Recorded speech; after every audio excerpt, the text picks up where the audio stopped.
Hey, it's Byron. I'm here in Monterey Bay, California, meeting up with John Cox, head chef of the critically acclaimed restaurant Sierra Mar at the Post Ranch Inn.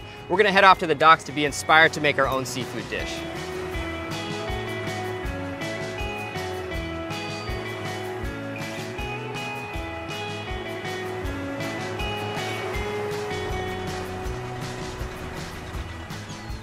John? Byron, pleasure to meet you. So what's going on here today? Oh, we got a ton going on. We got commercial squid boats coming in. We got a lot of products at Monterey Abalone, so we have a full day. Awesome, I'm looking forward to it. How's it going? Good to see you guys. This is Byron. Byron, how are you? Pleasure to meet you, Nice Rob. to meet you. Yeah. How's it going? Coming down to look for some fresh seafood. It's here. Looks like you got some stuff going on. Yeah, a lot of local squid. We've been unloading for almost about the last month now. Think they'll let us take some squid right off the Oh yeah. boat? You take a walk over? Yeah, let's do it. Go.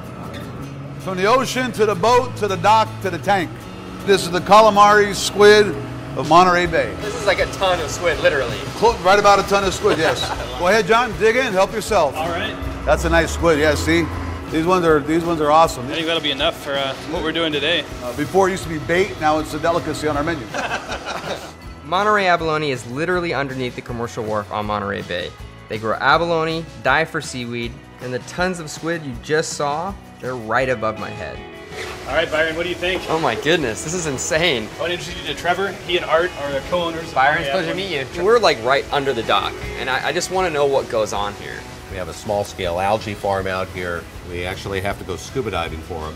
It's about as local Monterey as you can get. What do you have here? These guys have collected some pretty incredible ingredients. Sea lettuce, sea grapes, grassolaria, dulse. We have spot prawns, and this abalone is actually so fresh it's sticking to the cutting board.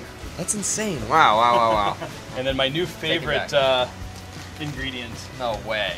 A jellyfish? Yeah, moon jellyfish. I've never heard anybody using a jellyfish on their menu, ever. The chefs just love to get their hands on these fresh ingredients. I mean, I would love to use some of this stuff. If it's okay with Trevor, what do you think about us staying around for a few minutes and maybe trying to taste some of these items? Oh, that's a great idea. What is that? This is actually it's a coffee siphon. Obviously, we're not making coffee down here. I'm going to put all these different raw seaweeds in a bowl, and we're going to make an aromatic broth and then pour it over the ingredients and just lightly cook them. Let's start with the squid. Yeah, these were probably caught early this morning or late last night and brought right in. We'll do the spot prawns. Okay. So the spot prawns get the name because of those two distinct white spots on the side, and that's how you can tell if it's a true spot prawn or an imposter. And we're going to put it into our siphon. All right, now we got one more. And I know that jellyfish have been eaten around the world, but mostly you only see it dried. So there was really no reference material for us to go from. So you were just, it was like totally testing. Yeah, we were just going for it. These are the tentacles. So in a normal jellyfish, that would really be hurting. But yes. These moon jellyfish don't really have the same toxins, so we're okay. It just feels like super set Jello. It looks like ice. I mean, It looks like it would just be melting on the table. Chefs would die for this texture. So I'm just gonna add a little bit of lime juice to it. Yeah, I like that. We'll do a little bit of ginger just for good measure. I'm like dying to eat this. When you bite into it, it's almost, it does have that saltiness to it. Really, really good. All right, Byron, we've tried everything raw. Let's put together this little broth. Let's do it. I have a few aromatics, kaffir lime, ginger, different herbs. If you just want to put them in top of the siphon.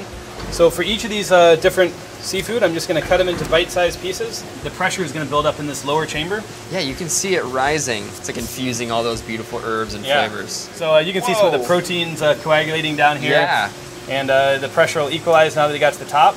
Okay. And it'll drop that broth right back down. Get a little bit of that steam. Oh yeah, you can smell, I mean, I can really smell the lime leaf. Yeah. The ginger, all the herbs. So it's not going to stay hot too long since all that was cold, so go ahead and give it a try. Super fresh, really clean flavor. These ingredients surround us every day. There's so much biodiversity, and that's really, for me, that's what makes working with all this seafood so fun. Absolutely. There's an infinite number of combinations and flavors and textures. Well, thank you so much. Yeah, it's been a pleasure showing you one of my passions.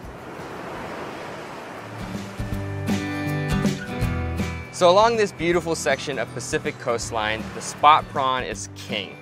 Now, John's preparation was really cool, but today I'm gonna do my own take on these prawns. I sourced some local pine needles here, just right around Santa Cruz. So I'm gonna grill my spot prawns on a bed of these pine needles, but the first thing I need to do is a tomato salad. So the first thing I'm gonna start with is chiffonading my herbs, which is basically just stacking the herbs, rolling them, and just giving a good slice on them. I have basil and parsley, 2 different sizes of herbs. I'm gonna put my smaller herb, which will be the parsley, right inside of this basil and roll it all up. I'm just gonna give this a really thin, nice slice. And now I'm gonna start chopping up my olives. These are just some Kalamata olives. It's gonna give it a nice little Mediterranean feel. Just giving it a nice mince. I'm gonna be using sherry vinegar, which has sort of a malty taste to it. Really acidic, just 2 teaspoons would be good. Gonna add my olive oil. And then I'm gonna add just a few pine nuts.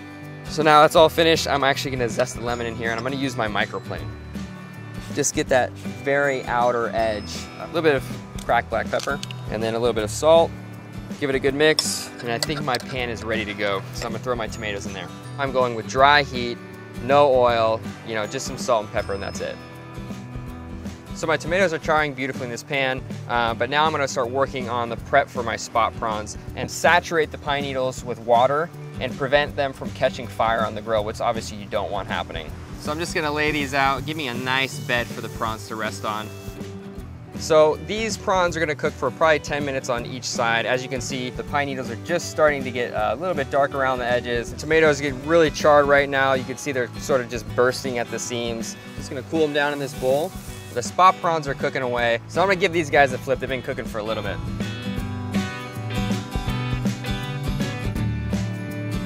These prawns look absolutely beautiful. They're ready to be plated. I'm just gonna get my plate out. And these guys are pretty big, so 3 is a good serving portion.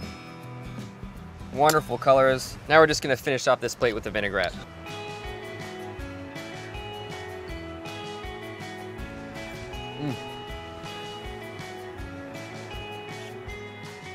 The smoky pine flavor is really gonna bring out the nice woodiness in the cedra. And though the prawns are pretty sweet on their own, the cedra's dry notes are gonna balance that all together.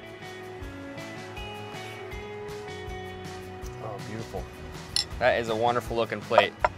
Hopefully you guys enjoyed this recipe. Thank you so much for watching. Join me next week as I head down the coastline to Big Sur, California.